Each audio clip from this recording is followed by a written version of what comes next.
Hello, I'm Dot Moore, and I have a very special show for you.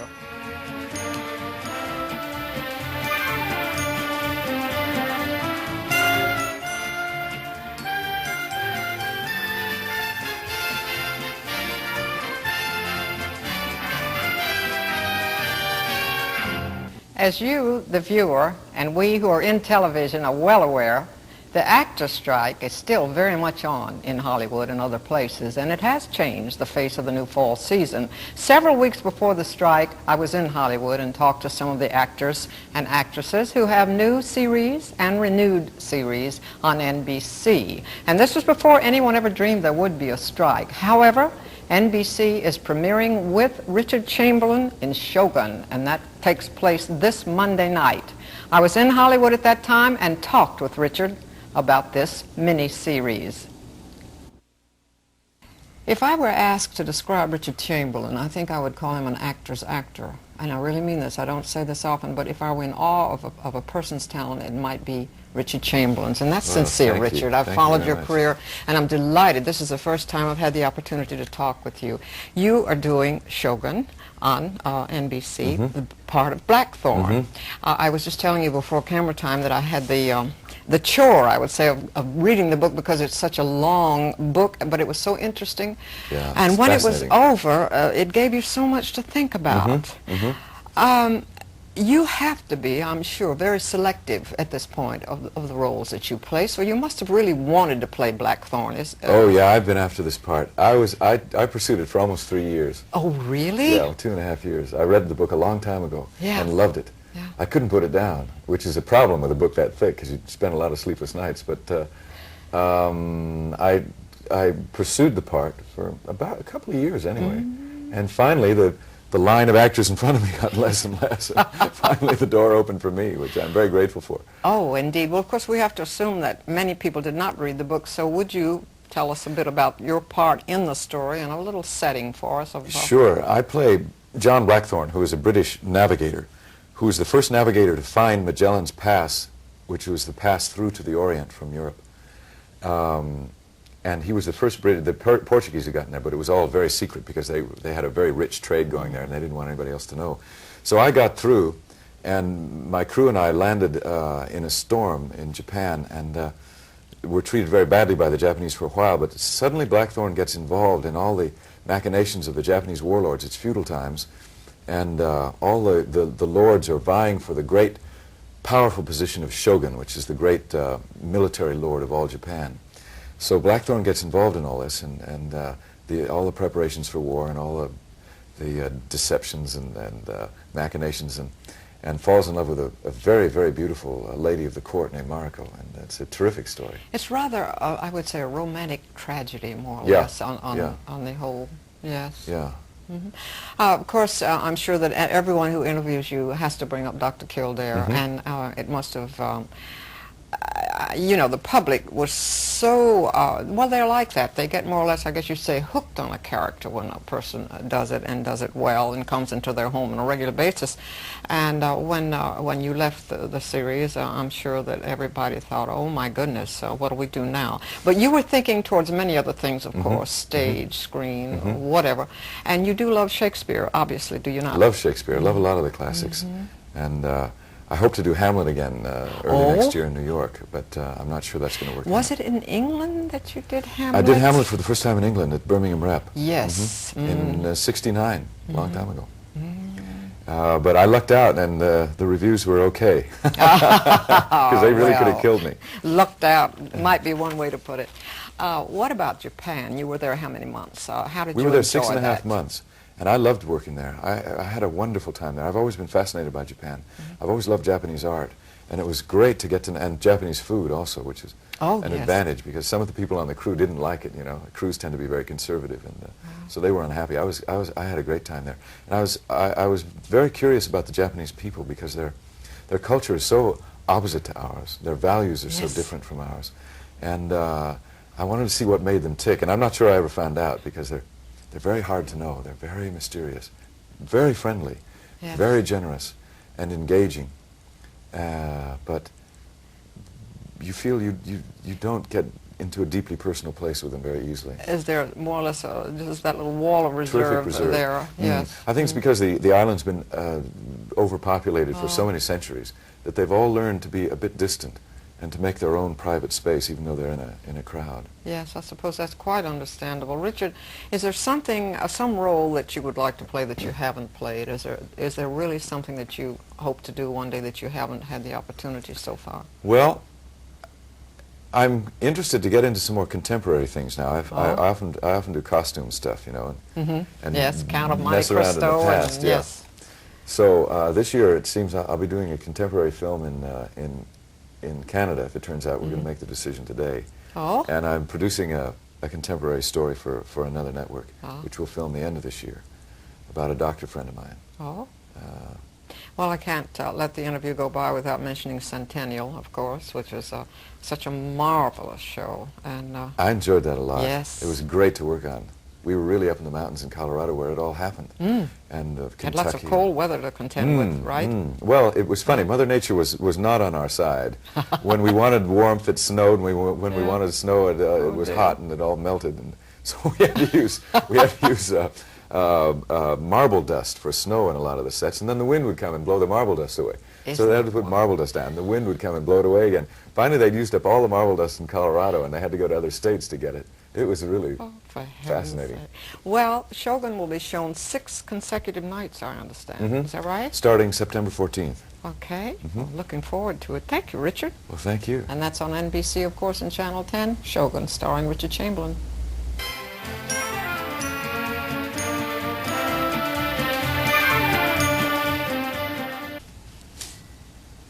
Of course, I think most of us are familiar with the song Harper Valley PTA, and of course, many of us saw the movie by that same name, and now we'll have the pleasure on NBC this fall and through Channel 10 in our market of seeing beautiful, talented Barbara Eden, who finally got out of that glamorous bottle she used to live in with Jeannie, as Jeannie. You would think it was glamorous if you had a plug put on the top of you all the time. Yes, I always felt rather sorry when they put the plug in, but it was very well decorated and charming. And you're such a tiny little person there that you could get in and out of the bottle. But anyway, your co-star, I would say, on that series is the meanest man in television now, Larry Hagman, and that's kind of a switch for the character that he played on I Dream of Jeannie. Well, my bottle was just fine as long as I hid the cork. Yeah. I loved it. Very comfortable. Made you very mad when you didn't have it, too. Always had. Oh, yes. But no stamping of feet, no raging and screaming would do anything about it until he was ready to pull it for That's you. right. So I hid the cork. That's all. Well, you certainly have the cork on this new series, and I'm delighted for you and looking forward to it. Now, the pilot movie, of course, was still called Harper Valley PTA, and now this series is going to drop the PTA part of it, and it's going to be called Harper Valley. And I understand that you're going to be a part owner, is that right, partners in a beauty parlor? Is that true? Well, is that what it's about? I guess so. Yeah. Actually, Stella sells cosmetics. Aha. And she helps out a little. It's Rose's Beauty Salon. Stella is a widow, and just like the song says, you know, I won't tell you all a story about a Harper Valley widowed wife. Well, that's what she is, and a new widow who's never worked before in her life, and she's just doing the best she can to raise her daughter and make a living for herself. And how old is the child? 12, 13, junior high.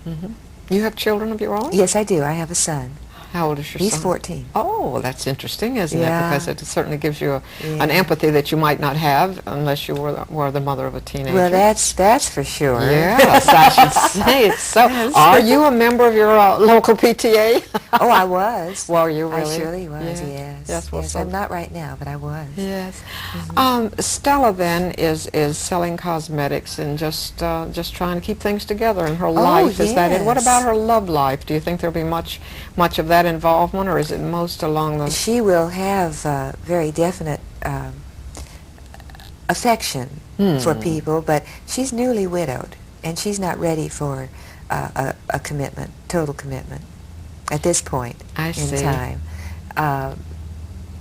She had a very, very wonderful, warm marriage, and loved, so she was satisfied in her Dee's daddy a marriage. lot. Oh, yes. So she's a happy lady. I see. She told Dee, she said, I had 10 wonderful years with your daddy, and I'm not looking for anything else, you know. And she Yes. likes life, and she likes people.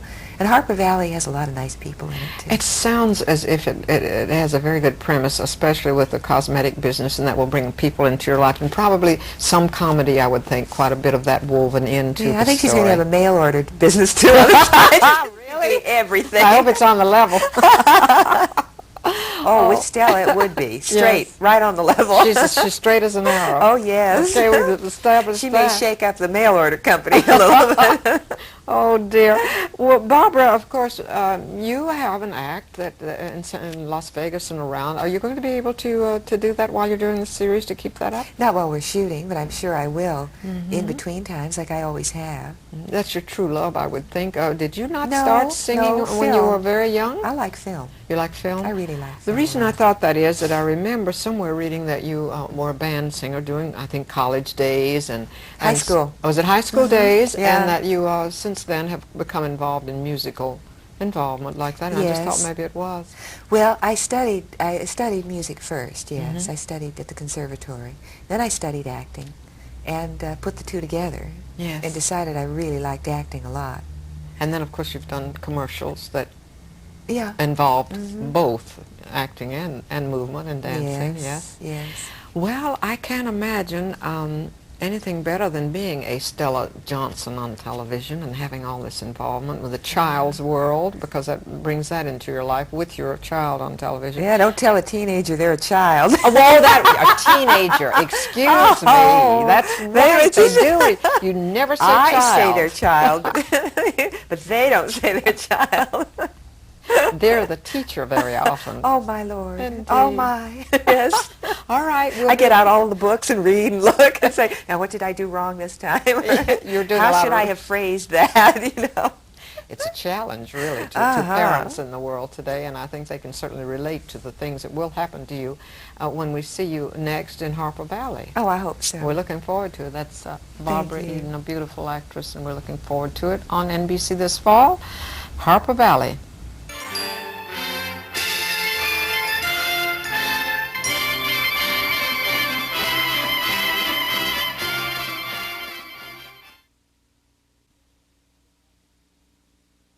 The Today Show in the early morning hours on NBC possibly has influenced people's thinking for the day more than most shows on television, I think, because it sets the pace, it brings the news to the front.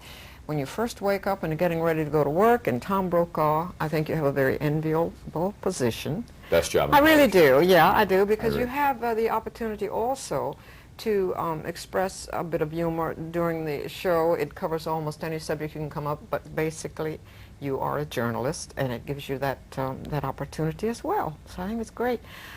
Your co-host, Jane Pauley, is just married, and that's one of the things that's happened since the last time I saw you and interviewed her. Married Gary Trudeau, Yeah. creator of Doonesbury. Met at our dinner table. So We're now the she's matchmakers. Jane Trudeau. Well, Jane act- Pauley Trudeau. Now, let me tell you something. Her name's not Margaret, is it? It is. Is it? Her real name is Margaret Jane I didn't Pauley, know that, so Tom. she is officially Margaret Trudeau. I had no idea when I Well, asked we're- you I- that.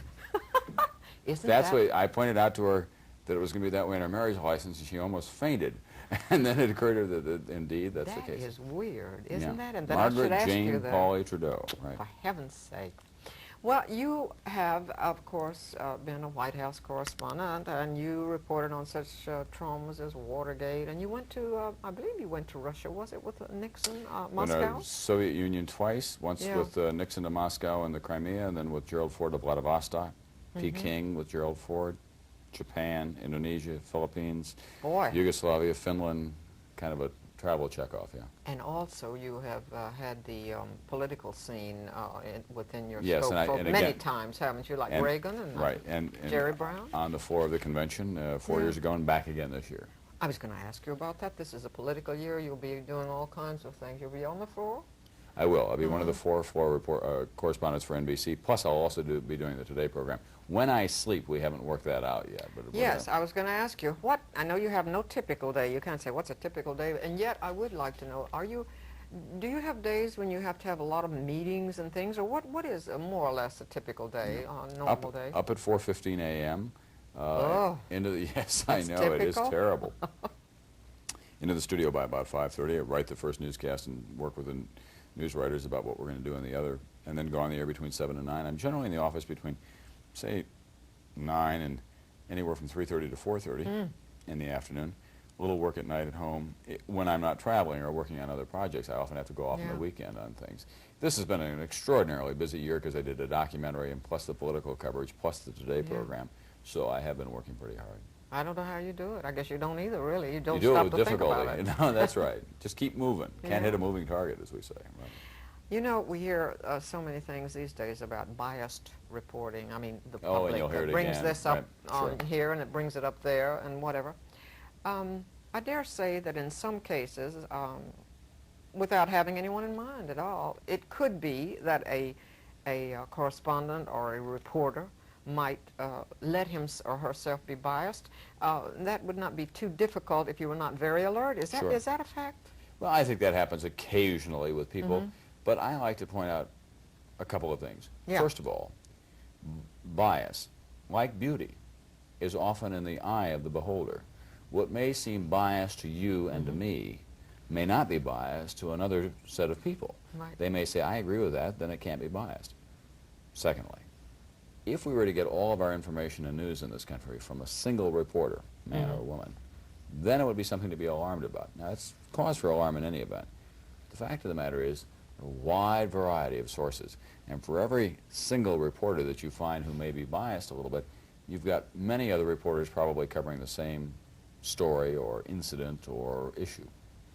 So really, the press has to fight for the right of the freedom of the press and not to be That's right. put down by No, I think that we're factions. better served. You know, it was Thomas Jefferson who said, "Were it left to me to decide whether we should have a government without newspapers or newspapers without a government, I would not hesitate to choose the latter."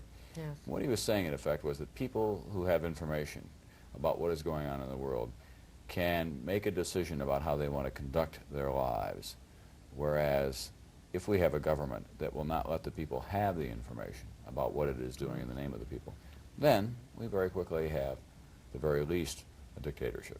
I see what you mean. I certainly do. How do you feel about the fact that cameras can go into courtrooms and I think it's pick good. up? You think it's good? I do. I think it can be abused like anything else, Yeah. but I believe that television is here to stay. At least I hope it is. Hope so. And as we become more and more used to it in our society and its presence, I think, too, that we'll learn to use it more effectively. And as we learn to use it more effectively, it can become a real tool for understanding. What goes on in a courtroom is an important part of our lives, an important part of our system of Yes. government. And the more people understand that and can deal with it, the better off we'll be about it. I wish we had more time. I think we could talk forever I because believe there's so. so many aspects. Well, I'll come to your lovely city. Do that. Come see us. Thanks, Really. Dot. Thank you, Tom. Tom Brokaw today on NBC, Channel 10 Television.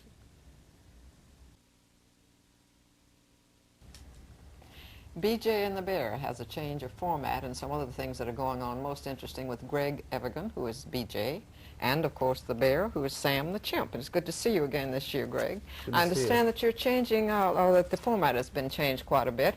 Right. Tell us a little bit about some of the changes. Well, the major change is that I'll be based out of Los Angeles area, and I'm opening my own trucking business, and I'll have some women working for me. I would imagine that they're fairly nice-looking women. Probably. Yeah. I'd say they'd probably. A lot of Yeah. pretty girls still on the show, right? Oh yeah, got it. You know. You know, yeah. And there's I think right now there's two of them are twins, and the rest I don't know about yet. I don't think anybody else knows about them either. And then there's going to be a sheriff, another sheriff that. But this will be like a running kind of thing where I'm He's the one that'll do all of the aggravation things. yeah, he won't that be in you- every show. He'll be in, like, you figure, out of 22, maybe Yeah. 8 or 9, you know. So in between, I'll make other hauls. You know, I'll be going picking up, you know, that's where the traveling. We don't want to lose that, you know. We don't want it just to be where I'm in LA running this business, because what's been successful has been, you know, being Right. out on the road and So the sheriff will remind you how it used to be originally with Lobo. You will Right, have all kinda, these yeah. things happening that you could have done without, and well done without. Is that right? Right. Okay, and of course the bear with his hat. That of course in my state, which is Alabama. Right. You know, Bear Bryant's hat. He's got a new hat this Yeah, I year. You see he notice has. this? That's what I was going to ask you about. That's not the Same model, hat, but, you know. but different type of material. Yes, indeed. So. Okay, Well, so now that he's, you know, now he's he's come to Sam, Hollywood now, yeah. he's Sam's got a the- star on his own right. And it looks like he's very relaxed. I think he's going to take a little nap here. Is he bored? Are you bored, Sam? No, I guess not. He's thinking. Sit up, Sammy. He's thinking. Here, sit up. Don't think too much. It's not good for you. Go ahead. Was Sam really born in Africa? Yeah. He was? Yeah, he was. Does he really like bananas? He loves bananas. He does. Sam, you like bananas? I know he likes Cokes or soft drinks because I saw him when I came in to do the interview. He was out in the hall drinking a soft drink, I presume a Coke or something Yeah. like that. Yeah, it really had rum in it, really. Yeah, it looks like, oh, really? It's getting to be a rummy now. Yeah. Well, of course, you see quite a bit of Sam on the set. Do you see him off set at all? A few times, you know, last week we did some pictures at my house. He Yeah. came by, you know, did some publicity shots. I saw him then. Yeah. And then he saw my dog, and that was the end of that. He wrecked the Your garden. dog? How did that work out? Oh, God, forget it. They've known each other for 2 years now, so. Yeah. But they get along pretty well? Oh, yeah, they just like to wrestle, that's all. And now that this I champ is would getting think so that strong. Sam would be a tease maybe to a dog. Would he try to Yeah, tease you're the dog? absolutely You know, right. just sort of He'll kind of sit up in a antagonize him. tree, you know. Come on, pal. Come on, you can get The me. dog gets mad because he can't climb. Yeah, right. Huh? Oh, Yeah. dear. Ain't easy being a dog, you know. Yeah. Sam? Sam? Are you happy? You want to shake hands with me? Why don't you, Come over here and shake hands with me Do and a talk kiss. to me, Do a Sam. kiss. Oh, Sam's going to give me a kiss, huh? Gee, I like your new hat, Sam. He's thinking it over, you know. he's smiling. Yes, he's He's smiling. smiling, And I love his beard. He Yeah. has a beard there. He almost burned it off the other day. Yeah? Took Really? He learned how to, you know, use one of those Bic lighters. Uh-huh. So he takes the Bic lighter and I don't think he knows that it's fire, but puts it in his mouth, you know, and lights it. Right? Oh, you be careful of Sizzles all the fire, hair. Sam. He used to have hair all on the top of his lip there. But Yeah, you're a famous star. You can't take a chance. What are you looking kind of looks at? better without the hair, doesn't it? Maybe. He's looking the room over. Mm-hmm. Yeah. He's heavy. How much does he weigh, I wonder? You have any 65 idea? pounds, something like that. Wow, I believe it. Yeah, he's a I big like guy. him, but he's getting heavy. Oh, he's a laid-back person. Let's do the show. Okay, There, you- Sam, you're too heavy yeah. for me. Greg, you, of course, are quite a musician. You have your own group, I understand. Is that true? What is it called? It's called Getaway City. In the group, yeah. So What are you doing these days with your music?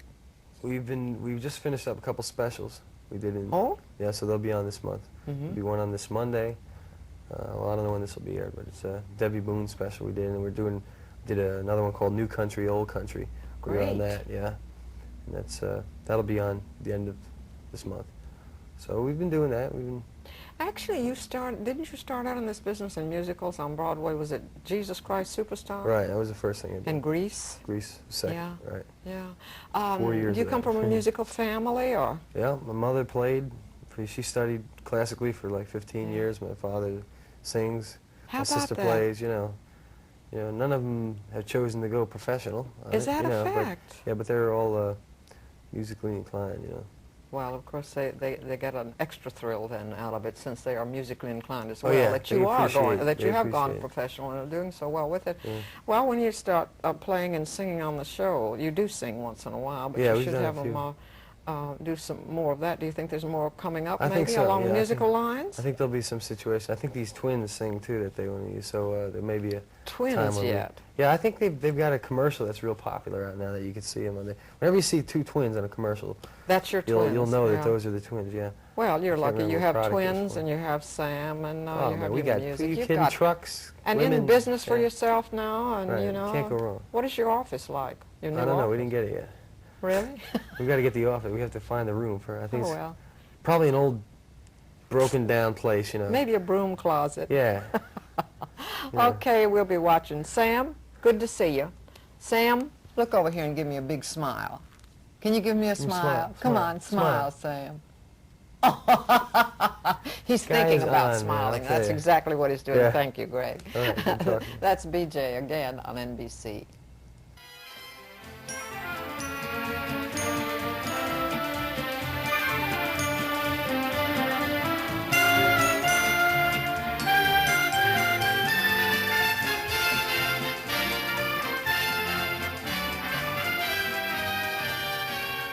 You know, it's very interesting to me each time I interview in Hollywood how enthusiastic the stars are about what they're doing or what they're redoing, if you want to put it that way, when they already have a series. And we share their enthusiasm, you and I, because I think we're all together in that we're pretty tired of reruns. Now, the fall season may not be exactly as planned because of the strike, but it's going to be good, it's going to be exciting, and we look forward to it with you. I hope you enjoyed the show, and thank you for joining me.